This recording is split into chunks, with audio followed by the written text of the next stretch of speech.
یہ شیطان سے بچنے کے طریقے محمد صلی اللہ علیہ وسلم نے بتا دیے، پیدائش سے پہلے سے لے کر قبر تک اتارنے کا طریقہ، کھانا پینا، بیٹھنا، چلنا پھرنا، سونا جاگنا۔ دعائیں پڑھ کے دیکھ لیں، اعوذ باللہ من الشیطان الرجیم، بسم اللہ الرحمن الرحیم۔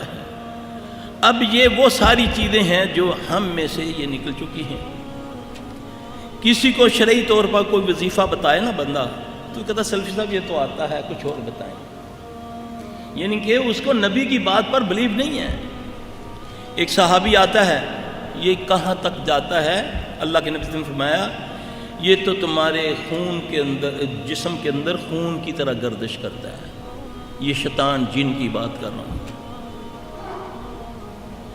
اب اس سے بچنے کا طریقہ سوائے محمد صلی اللہ علیہ وسلم کے آپ کو کوئی نہیں بتا سکتا، کیونکہ وہ ہمارے یہ رہنما رہبر ہے، من جانب اللہ ہے، وہ اپنی طرف سے کچھ نہیں کہتے، جو کہتے ہیں وہ وہی سے کہتے ہیں۔ اب اللہ کے نبی صلی اللہ علیہ وسلم ہمیں رہنمائی فرما رہے ہیں کہ ٹوائلٹ میں جاؤ دعا پڑھو، کھانا کھاؤ بسم اللہ کرو، سیدھے ہاتھ سے کھاؤ، برتن ڈھام کے رکھو، یہ کرو وہ کرو۔ اس کو ہم نے ایک معمولی بات لی ہوئی ہے۔ صحابی اس معاملے میں ایک آتے ہیں، عرض کرتے ہیں یا رسول اللہ صلی اللہ علیہ وسلم کچھ دنوں سے میری نماز میں لذت ختم ہو گئی ہے، خشوع خضوع ختم ہو گیا ہے، بڑا پریشان ہوں، میرے ساتھ جو بندہ نماز پڑھتا ہے سبحان اللہ یا رسول اللہ ایسی نماز پڑھتا ہے کہ آپ میرے لیے دعا فرمائیں کہ میں اس جیسی نماز پڑھوں۔ اللہ کے نبی صلی اللہ علیہ وسلم نے فرمایا کہ تمہیں سورہ بقرہ کی آخری 2 آیات آتی ہیں؟ عرض کی ہاں یا رسول اللہ آتی ہیں۔ آپ نے فرمایا اس کو پڑھا کر۔ چند دنوں کے بعد دوبارہ ملاقات ہوئی تو آپ نے فرمایا ہاں بھئی کیا حال ہے تمہارا؟ عرض کی یا رسول اللہ بہتر ہوں۔ فرمایا کہ وہ تیرے ساتھی کا کیا حال ہے؟ عرض کی یا رسول اللہ صلی اللہ علیہ وسلم اس دن سے وہ نہیں آ رہا۔ آپ نے فرمایا تم جانتے وہ کون تھا؟ وہ شیطان تھا، وہ جن تھا۔ اب اندازہ کریں، مسجد نبوی، نبی موجود، صحابی رسول، اور اللہ نے اس کو اتنی قوت دی ہے کہ وہ انسانی روپ میں آ کر اس صحابی کو وسوسہ نہیں ڈال رہا، ڈائریکٹ ڈیمانسٹریشن دکھا رہا ہے، اور وسوسہ بھی ڈال رہا ہے دیکھو تیری نماز صحیح نہیں ہے۔ اس کو اللہ نے قوت دی ہے، اللہ نے اس کو قوت دی ہے، اس کا انکار مت کرو۔ اللہ نے اس کو طاقت دی ہے، اور اس سے بچنے کے طریقے رسول اللہ صلی اللہ علیہ وسلم کے ذریعے سے ہم تک پہنچا دی ہے۔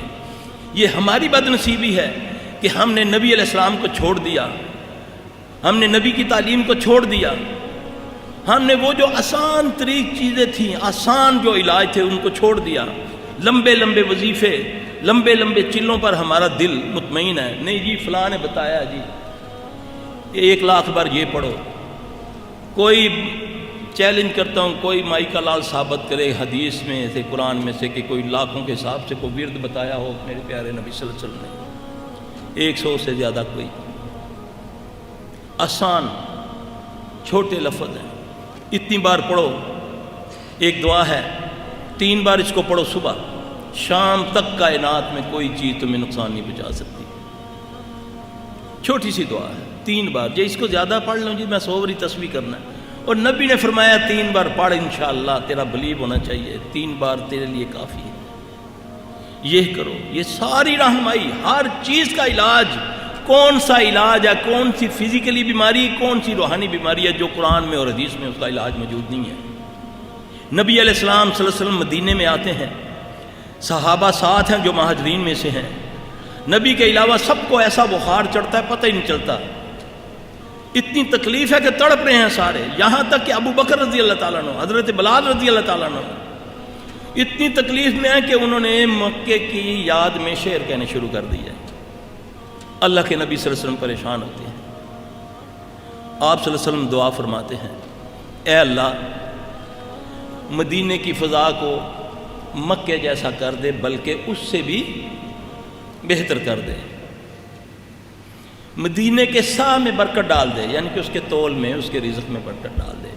اے اللہ مدینے کا بخار جوفہ میں لے جا، ہے نا مدینے میں جوفہ ایک وادی ہے نا، اب بیمار صحابہ اور نبی دعا کیا فرما رہے ہیں؟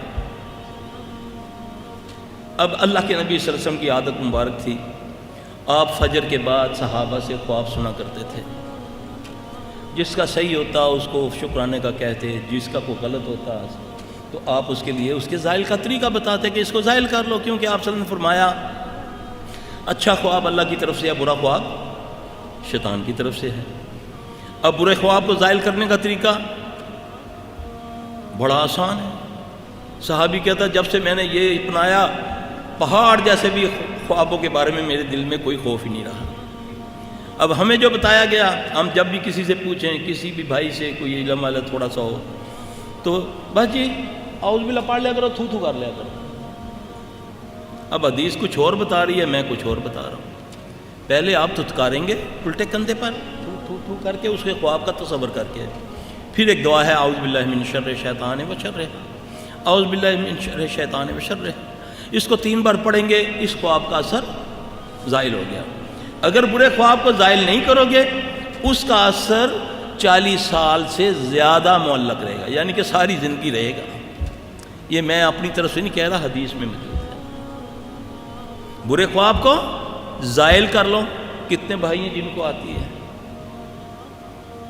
رہنمائی تو دے گئے ہیں رسول اللہ صلی اللہ علیہ وسلم۔ اب اللہ کے نبی صلی اللہ علیہ وسلم صبح خواب مخاطب ہوتے ہیں تو صحابہ عرض کرتے ہیں، آپ نے پوچھا ہاں بھی کوئی خواب کسی کا؟ اس کی نہیں۔ آپ نے فرمایا آج میں نے ایک خواب دیکھا۔ محمد صلی اللہ علیہ وسلم خواب سنانے لگے ہیں۔ میں رات کو پریشان تھا تو میں نے اللہ سے یہ دعا کی، تو خواب دیکھتا ہوں کہ ایک دراز قد کی کالی سیاہ لمبی عورت، کالا لباس پہنے ہوئے، بال کھلے، مدینے سے بھاگتی ہوئی جوفا کی طرف جا رہی ہے۔ یہ نقطہ سمجھے میرے بھائی، ہم اپنی کم علمی میں تو اس کو خاص کر جو ہمارے بھائی علم والے آپ کہلاتے ہیں، زیادہ تر اللہ ماشاءاللہ سب تو نہیں، وہ جہالت کے انداز سے ان چیزوں کو رد کر دیتے ہیں۔ شیطان کا انکار بھی جو ہے نا وہ بھی کفر میں آتا ہے، کیونکہ شیطان اللہ نے پیدا کیا ہے تو قیامت تک کے لیے اللہ نے اس کو مہلت دی ہے، اس کو اللہ نے قوت دی ہے۔ ہم کہتے ہیں اللہ کو من شر ما خلق، میں تیری پناہ میں آیا، اس رب کی پناہ میں آیا جس نے وہ یہ شر پیدا کیا۔ شیطان بھی اللہ نے پیدا کیا ہے۔ اب اللہ کے نبی صلی اللہ علیہ وسلم خواب آپ نے فرمایا، سنایا، تو اس کے بعد ہی جتنے صحابہ بیمار تھے ساروں کو اللہ نے شفا دے دی۔ وہ کیا تھا؟ وہ بخار کیوں ہوا؟ وہ اسیبی بیمار تھا۔ اسیبی جن بیماریاں لگاتے ہیں، شیاطین جنوں کی وجہ سے بیماریاں لگتی ہیں۔ میری جو اسیسمنٹ ہے کم از کم نہیں تو 90% بیماریاں جنات لگاتے ہیں۔ وہ بیماریاں جن کو میڈیکل سائنس ثابت نہیں کر سکتی۔ آدمی کو بیماری موجود ہے لیکن وہ وہاں ہاتھ اٹھا لیتے ہیں، نہیں جی ہمیں سمجھ نہیں آ رہی، ٹیسٹ سارے صحیح ہیں۔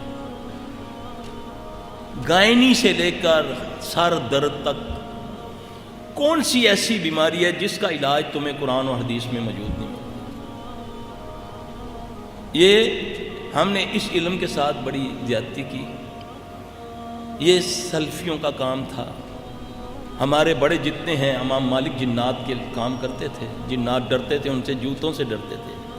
ابن تیمیہ رحمۃ اللہ علیہ، ابن قیم رحمۃ اللہ علیہ، جتنے ہمارے بڑے بڑے گزرے ہیں یہ سب جنات کے ماہر تھے۔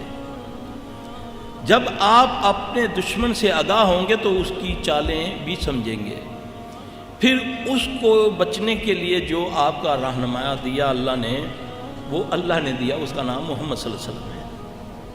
اب بعض لوگ آ کر کسی کو کہو نا کہ یار فلانے کے گھر سے چیزیں چوری ہو جاتی ہیں، پتہ نہیں چلتا، اور نہیں کوئی اس بچے نے چوری کر لیتی ہے، ایسا ہی ہوتا ہے نا۔ شیطان ادھر آنے نہیں دیتا۔ صحابی سے بڑھ کر جس کے پاس نبی کی امانت ہے، قصہ سنا ہوا نا آپ نے، وہ واقعہ سنا ہوا نا حضرت ابو ہریرہ رضی اللہ تعالیٰ عنہ، اس میں بھی ہم نے اس حدیث کے ساتھ کوتاہی کی، اس میں کمی کر دی ہم نے۔ وہ پوری حدیث جو تفسیر ابن کثیر کے اندر ہے وہ اس طرح ہے، یعنی کہ جب تک آپ کسی بات کو، کسی آیت کو پورا انداز سے بیان نہیں کریں گے وہ سمجھ نہیں آئے گی۔ اپنے مطلب کا یا اکتاہٹ کے ساتھ وہ جو تمہیں سمجھ نہیں آئی وہ اس حصے کو کاٹ کے آگے بیان کریں گے. تو علم رکھتے ہوئے نہیں سمجھ سکتا تو جو اس کو کم علم والے پڑھیں گے اس کو کیسے سمجھ آئے گی؟ نبی کی بات کو منعن جیسے ہے سمجھاؤ. ہو سکتا ہے کہ اللہ جس نے تو نے لکھا تجھے نہ وہ سمجھ دی ہو، جو پڑھے اس کو اللہ سمجھ دے دے، کیونکہ علم کسی کی وراثت نہیں ہے، یہ اللہ کی عطا ہے، جسے چاہے وہ عطا کر دے. اب وہ حدیث اس طرح ہے کہ ابو ہریرہ رضی اللہ عنہ کے پاس اللہ کے نبی نے امانتیں رکھوائیں جس میں فطرانہ اور صدقات تھے. تو وہ روزانہ پہرا تو صحیح دے رہے ہیں لیکن پریشان ہیں کہ مال کم ہوتا جا رہا ہے، بڑے پریشان ہیں. اللہ کے نبی کی خدمت میں حاضر ہوتے ہیں، عرض کرتے ہیں یا رسول اللہ صلی اللہ علیہ وسلم میں تو بڑی تنہائی سے دیتا ہوں، پہرا دیتا ہوں، مگر مجھے نہیں سمجھ آ رہی کہ مال کم ہوتا جا رہا ہے. رسول اللہ صلی اللہ علیہ وسلم نے اسے فرمایا کہ تو یہ پڑھ سبحان من سخر قال محمد صلی اللہ علیہ وآلہ وسلم، یہ لفظ پڑھے. ابو ہریرہ رضی اللہ عنہ فرماتے ہیں کہ میں نے ان لفظوں کو پڑھنا شروع کیا تو کیا دیکھتا ہوں کہ ایک بندہ چادر بچھا کے مال سمیٹ رہا ہے. اس سے پہلے اس کو نظر نہیں آیا.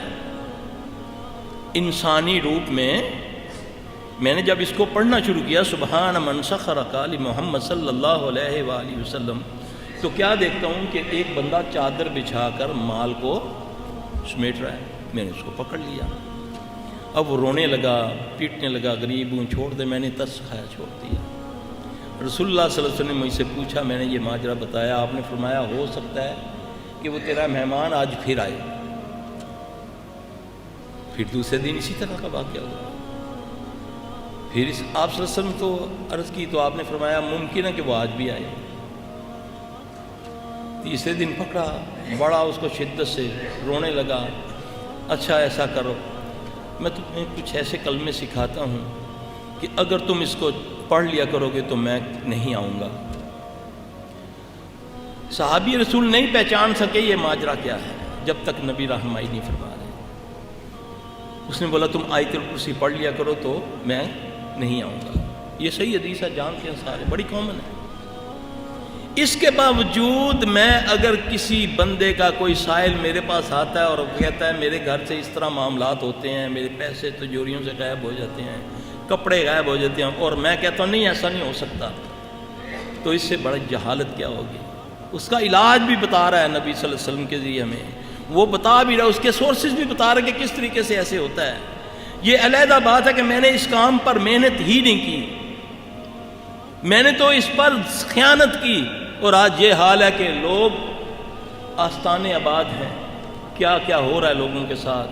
جو مجبور ہے وہ کیا کرنے کے لیے نہیں تیار ہو جاتا. کتنے لوگ تقوی لے ہیں، ورنہ تو اولاد کی خاطر میں نے اللہ کی قسم لوگوں کو ہندوؤں کے پاس جاتے، اولاد اہل حدیثوں کو دیکھا ہے ہندوؤں کے پاس جا کر علاج کروا رہے ہیں، دوسرے رافضیوں کے پاس، گندے ترین عقیدے عیسائیوں کے پاس لوگ جا کر علاج.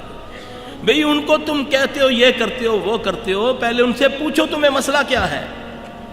اب ایک بندہ ہے، اس کے بچے کو تکلیف ہے، اس کی بچی کو تکلیف ہے، اس کی بچی کپڑے پھاڑتی ہے، برہنہ ہو کر چھت پہ چڑھ جاتی ہے، درخت پہ چڑھ جاتی ہے. وہ عزت دار آدمی ہے، وہ کیا کرے گا؟ وہ کیا کرے گا؟ کسی نے بولا جی فلاں مزار پر لے جاؤ اس کو، جا کر وہاں جمعرات کو دھمال ڈلوایا کرو تو یہ ٹھیک ہو جائے گی. اور وہ اچھا بھلا پڑھا لکھا بندہ، سمجھدار، ٹھیک ٹھاک آفیسر، وہ یہ کام کرتا ہے، اور دوسرا بندہ اس سے پوچھتا ہے یہ آپ کیا پڑھے لکھے آدمی یہ کیا جہالت والا کام کرتے ہیں. وہ کیا کہے گا؟ وہ کہے گا جی میرا تو یہ مسئلہ ہے، یا ہم اس کا کوئی متبادل بتا دو. جس جمعرات کو میں وہاں دھمال نہیں ڈلواتا، پھر ساری پورا ہفتہ یہ برہنہ ہو کر بھاگتی رہتی ہے. اگر آپ نے اس کو اس سے روکنا ہے تو اس کا متبادل دیں جو آپ کے پاس موجود ہے قرآن و حدیث میں. قرآن میں سب کچھ ہے، حدیث میں سب کچھ ہے، لیکن میں نے اس علم کے ساتھ زیادتی کی. اس کی وجہ سے آج ہند و پاک کیا پوری دنیا میں شرک و بدعت، جس کو شیطان ایک کو پکڑتا ہے اس کو القاء کرتا ہے کہ تم فلاں کے پاس جاؤ، وہ اس کے پاس جاتا ہے، اس کو چھوڑ دیتا ہے. کوئی شعبدے بازی لے کر بیٹھا ہوا ہے، کوئی کیمیا گری سے کہ لوگوں کو قائل کر رہا ہے، وہ اپنی معمولی سا ایک چھوٹا سا کرتب دکھاتا ہے جس سے وہ اس رب جو آسمان و زمین کا بنانے والا اس سے ایمان ہٹا کر اس پر لے آتا ہے کہ یہ دیکھو میں نے یہ کر دیا۔ یہ ساری چیزیں میرے بھائی، یہ صرف ہمارا نبی سے دوری، اللہ کے دین سے دوری، دنیا کی محبت، آخرت کی چاہت نکال کر، اور پھر اس کے بعد ہم نے ریڈی میڈ سسٹم اس کو سمجھ لیا۔ اس کام کے لیے مولوی صاحب آپ کچھ کریں، ہم تو مصروف لوگ ہیں، ہاں جی، وہ پھر ایسے لوگ اس میں آ گئے کہ وہ کہتے ہیں ٹھیک ہے جی ہم ہی کریں گے، یہ آپ کا کام ہی نہیں ہے۔ پیسہ بھی گیا، عزت بھی گئی، اور سب سے بڑی بات جو شیخ نے فرمایا، ایمان بھی گیا۔ نہیں جی اب مجبوری کی حالت ہے، اگر ہم نے انہوں نے یہ عمل کروایا ہے ہم سے تو ہم مجبور تھے بھائی، اگر ہم نے یہ عمل کر دیا ہے تو اللہ سے معافی مانگ رہے ہیں۔ اضطراری کیفیت میں تو سور بھی کھانا جائز ہو جاتا ہے، پھر یہ دلیلیں گھڑتا ہے، حالانکہ یقین جانیں اللہ کی قسم قرآن و حدیث میں ہر بیماری، ہر چیز کا علاج موجود ہے، صرف آپ اس کو تھوڑا سا سمجھیں، اور اللہ ہمیں سمجھانے کی توفیق دے، ہم سمجھیں بھی اور سمجھائیں بھی۔ دیکھیں رسول اللہ صلی اللہ علیہ وسلم نے فرمایا اس گھر سے کبھی خیر ختم نہیں ہوتی، اس گھر سے کبھی خیر ختم نہیں ہوتی جس گھر میں ہاتھ دھو کر کھانا کھایا جائے اور کھانے کے بعد ہاتھ دھوئے جائیں۔ اب کوئی معمولی عمل ہے یہ؟ بتانے والے رسول اللہ صلی اللہ علیہ وسلم ہیں، اور لفظ کتنا بڑا ہے کہ اس گھر سے کبھی خیر ختم نہیں ہوگی جس گھر میں کھانا کھانے سے پہلے ہاتھ دھوئے جائیں اور کھانے کے بعد ہاتھ کو دھویا جائے، بلکہ ایک حدیث میں ہے کہ جس میں کلی کی جائے۔ اب کتنی بڑی گارنٹی کون دے رہے ہیں؟ محمد صلی اللہ علیہ وسلم۔ آپ نے فرمایا صبح جب تم فجر کی نماز کے بعد 3 بار اس کو پڑھ لو، بسم اللہ الذی لا یضر مع اسمہ شیء فی الارض ولا فی السماء جو اس کو 3 بار پڑھ لے گا، صبح سے شام تک کوئی چیز اس کو زمین و اسماء میں اس کو ضر نہیں پہنچائے گی، کوئی جادو، کوئی ٹونا، کوئی نظر، کوئی بم، کوئی کچھ، انشاءاللہ ہمارا ایمان ہے۔ اس پر گارنٹی کس نے فرمائی؟ محمد صلی اللہ علیہ وسلم نے۔ کتنے ہمارے بھائی ہیں جو پڑھتے ہیں؟ آپ نے فرمایا جس نے صبح کی نماز پڑھ لی جماعت کے ساتھ وقت پر، اللہ کی طرف سے اس پر گارنٹی آ جاتی ہے کہ اے بندے تو میری ایمان میں آ گیا۔ جو نہیں پڑھتا شیطان اس کے کان میں آ کے پیشاب کر دیتا ہے، یہ حدیث ہے۔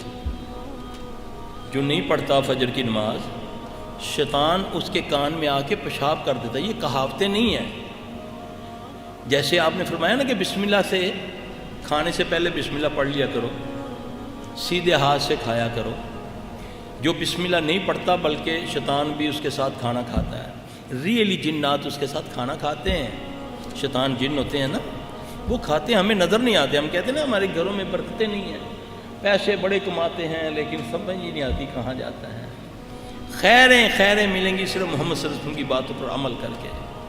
یہ تکلیفیں، بیماریاں تمہارے قریب ہی نہیں آئیں گی جب ہمارے گھروں میں ٹائم پر نمازیں پڑھی جائیں، صبح شام کے اذکار ہم بھی پڑھیں، ہمارے بچے بھی پڑھیں، اس کے مطابق اپنے معاملات، کھانے پینے کے آپ نے فرمایا کھانے پینے کے برتنوں کو ڈھانپ کے رکھا کرو۔ ہم گھنٹوں پہلے ہی سجا کے اوپن رکھ دیتے ہیں اوپر ٹیبلوں کے اوپر، مہمان نے آنا ہی آنا ہے، کھانا ننگا پڑا ہوا ہے۔ آپ نے فرمایا کھانے کی چیزوں کو ڈھانپ کے رکھا کرو، جنات شیاطین اثر کرتے ہیں۔ اپنے برتنوں کو دھو کے استعمال کیا کرو۔ ہم کیا کرتے ہیں، 2 سال کی الماری میں برتن پڑے ہوئے، مہمان آئے، بی نے دوپٹے سے اس کو پوچھا، نہیں تو ہو کے رکھے تھے، اس کو 2 سال پرانا برتن بغیر دھوئے دوپٹہ لگایا، اس کو مہمان کے آگے رکھ دیا۔ آپ نے فرمایا جا کر جب صبح رات کو اپنے بستروں پر جاؤ تو اپنے بستروں کو جھاڑ لیا کرو۔ یہی ہے نا، اس کو ہم نے بنا دیا وہ جو سانپ بچھو کی وجہ سے۔ آپ نے فرمایا تم نہیں جانتے وہاں کون ہوتا ہے۔ اس میں بھی حکمت ہے، اگر آپ فرما دیتے نا وہاں جن آ کر لیٹ جاتے ہیں، پھر ہم بستر بچھانا چھوڑ دیتے۔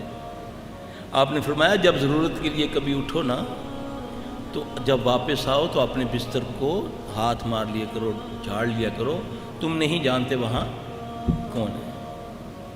گھروں سے جب نکلو یہ کہو بسم اللہ توکلت علی اللہ لا حول ولا قوت الا باللہ، ہے نا یہ دعائیں ہیں۔ مجھے یہ بتائیں کہ یہ ایک ایسی دعا ہے کہ جو جن شیطان اللہ نے میری پیدائش کے وقت میرے ساتھ پیدا کیا، جو میرے مرنے کے بعد بھی میری قبر پر رہے گا، جو حمزات ہیں، اس دعا کے پڑھنے سے وہ بھی مجھ سے علیحدہ ہو جاتا ہے۔ جو بندہ، اللہ کے نبی صلی اللہ علیہ وسلم نے فرمایا، جو یہ دعا پڑھ کے گھر سے باہر نکلتا ہے تو ایک شیطان جو اس کے انتظار میں کھڑا کہ آج یہ باہر آئے گا تو میں اس سے یہ کام کرواؤں گا، تو یہ جو اس کا شیطان ہے اس دعا کی وجہ سے جب علیحدہ ہوتا ہے تو اس سے پوچھتا ہے تو کدھر کھڑا ہوا ہے؟ وہ کہتا ہے میں اس کے لیے کھڑا ہوں، کہتا ہے میں اس کا ذاتی شیطان ہوں، مگر اس نے ایسے کلمے کہہ دیے ہیں کہ میں نے آواز سنی آسمان سے کہ اے بندے تو میری ایمان میں آ گیا۔ یہ باتیں سٹوری نہیں ہیں، یہ محمد صلی اللہ علیہ وسلم کی بتائی ہوئی رہنمائی ہے۔ یہ جن، جادو، شیاطین، نظروں سے بچنے کے یہ طریقے ہیں جو ہم تعویذوں اور لمبے لمبے چلوں قلوں اور پیروں سے ہم ٹھیک کروانا چاہتے ہیں۔ یہ وہ طریقے ہیں جو کہ تمہارے نطفے سے لے کر قبر تک تمہیں جنات شیاطین سے بچائے گی۔ یہ چیز ہماری بد نصیبی یہ ہے کہ ہم ظاہر کو دیکھتے ہیں، شعبدوں سے متاثر ہو جاتے ہیں۔ ایک مداری والا شعبدہ دکھاتا ہے روڈ کے اوپر، وہ بیچارہ غریب ہے، 2-4 روپے لیے چلا گیا، اپنا سمیٹا بنڈل باندھا چلا گیا۔ یہ جی کون ہے؟ یہ مداری والا۔ کیا کرتا ہے جی؟ ٹوپی میں سے کبوتر نکالتا ہے جی، اتنا سا کاغذ کھا کر لمبے لمبے گولے کاغذ کے نکالتا ہے، وہ مداری والا بیچارہ۔ اس کے بعد اگر یہی کوئی شعبدے باز کسی پی سی میں، بڑے ہوٹل میں یہی جا کر میجک شو کرے تو جو وہ کون ہے؟ میجک مین ہے۔ اور یہی شعبدہ ایک پیر گدی پر بیٹھ کے کرے تو وہ اللہ کا ولی بن جاتا ہے، نعوذ باللہ۔ یہ کپڑا ناپنا، یہ تعویذ نکالنے، جی فلاں آئے ہمارے گھر میں انہوں نے تعویذ نکال دیا، اللہ کی قسم میرا اللہ گواہ ہے یہ سب شعبدے بازی ہے، اس کا حقیقت کے ساتھ کوئی تعلق نہیں۔ جن بھائیوں نے میرا وہ پیغام ٹی وی پہ پروگرام دیکھا ہے، میں اپنے ایک جو شاگرد طائب ہوا تھا اس کو میں لے کر آیا تھا، اس کو میں بولتا تھا کہ دکھاؤ لوگوں کو کیا کرتے ہو تم لوگ۔ یہ 3 چیزیں ان کے پاس ہیں، یا وہ کیمیا گری ہے، یا شعبدے بازی ہے، یا جنات ہے۔ وہ بھی کوئی لاکھوں میں سے ایک بندہ ہوگا جس کے ساتھ جنات اس طرح کام کرتے ہیں، یہ یاد رکھیں، ورنہ یہ زیادہ تر شعبدے بازی ہے۔ اور ایمان ہمارا دیکھیں کہ وہ کائنات کا مالک جو ساری کائنات کو کن فیکون کہہ کے پیدا کرنے والا، اور یقین ہمارا دیکھیں کہ ایک شعبدے باز خبیث نمک کی چٹکی سے اتنی سی چینی بنا دیتا ہے تو ہمارا ایمان اس پر آ جاتا ہے کہ یہ ولی ہوتا ہے۔ نمک کی چٹکی سے وہ تمہارے سامنے کرتب کرتا ہے، اس کے بعد وہ چٹکی مٹھی بند کرواتا ہے، پھر اس کے بعد وہ چینی بن جاتی ہے، تو کہتے ہیں بڑا پہنچا ہے پیر ہے نہیں؟ ایسا ہے، یعنی کہ مالک شخص نے ایک نمک کی چٹکی سے تمہیں دور کر دیا۔ یہ ہمارا ایمان ہے۔ جبکہ حکم ہے کہ آسمان پر اڑتا ہوا دیکھو، پانی پہ چلتا دیکھو، آگ کو پھانکتا دیکھو، وہ ولی نہیں، وہ شیطان ہے۔